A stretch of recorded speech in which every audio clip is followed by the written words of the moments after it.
Welcome to Anu Monga's tutorial at Alpha Technology channel. आज इस session में हम HTML के आई फ्रेम टैग के बारे में पढ़ेंगे। आई फ्रेम का मतलब होता है इनलाइन फ्रेम।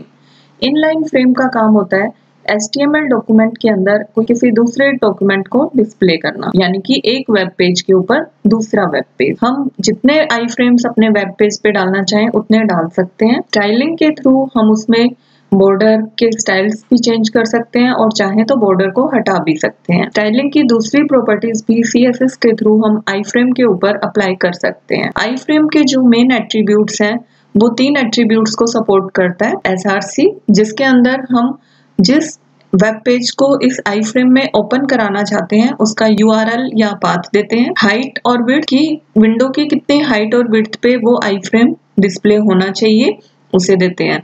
फॉर एग्जाम्पल हम आई फ्रेम टैग को स्टार्ट करेंगे।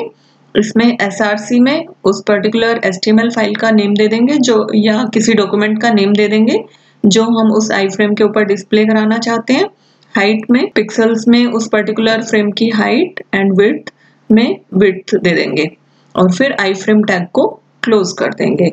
अभी मैं एक एग्जांपल के थ्रू ये बताती हूँ कि कैसे आप आई फ्रेम को यूज कर सकते हैं। ये हमारा आई फ्रेम का एग्जांपल है।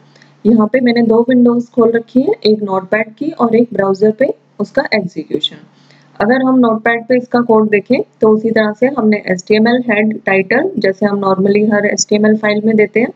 फिर बॉडी के अंदर सबसे पहले हमने सेंटर टैग यूज किया हुआ है। सेंटर टैग से आगे जितने भी ऑब्जेक्ट्स हम इसमें इंसर्ट करेंगे वो विंडो के सेंट्रलाइज लोकेट होंगे। अब सबसे पहले हमने इसमें एक आई फ्रेम इंसर्ट किया। आई फ्रेम में हमने SRC दिया। SRC में आप किसी भी HTML या डॉक्यूमेंट फाइल का नेम ले सकते हैं। मैंने इसमें दोनों तरह से यूज किया है। ऊपर हमने HTML फाइल ली है और नीचे मैंने यहाँ पे डॉक्यूमेंट फाइल ली है, टेक्स्ट डॉक्यूमेंट लिया है। इसमें SRC में हमने color.html, विड्थ और हाइट आप अपने अकॉर्डिंग उसको स्पेसिफाई कर सकते हैं और फिर आई फ्रेम टैग को हम क्लोज कर देंगे। अगर नेक्स्ट फ्रेम हमें सेम ही लाइन पे चाहिए तो हमें BR टैग देने की जरूरत नहीं है, लेकिन अगर हमें नेक्स्ट लाइंस में चाहिए या कहीं और चाहिए तो आप अपने अकॉर्डिंग उसको स्पेसिफाई कर सकते हैं। अब मैंने यहाँ पर 2 BR टैग यूज किया कि 2 लाइंस के बाद नेक्स्ट फ्रेम ऐड होगा। इसमें मैंने table.txt फाइल ली है और विड्थ और हाइट स्पेसिफाई कर दी और आई फ्रेम को क्लोज कर दिया। यहाँ पे सेंटर टैग को क्लोज कर दिया। इससे ये दोनों जो आई फ्रेम्स हैं ये विंडो के सेंट्रलाइज आपको दिखाई देंगे। अब यहाँ पर हम इसका एग्जीक्यूशन देखते हैं। ये हमारी जो ऊपर फ्रेम आ रहा है ये color.html का फ्रेम है।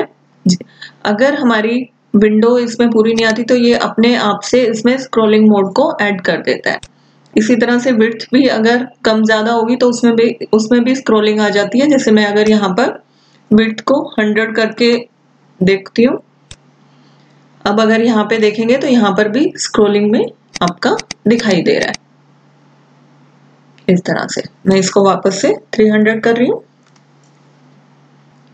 और नीचे वाला आई फ्रेम अगर हम देखें तो उसमें मैंने एक टेक्स्ट फाइल ली हुई है, तो ये टेक्स्ट फाइल का जो भी उसमें हमने लिख रखा है वो उसको शो कर रहा है।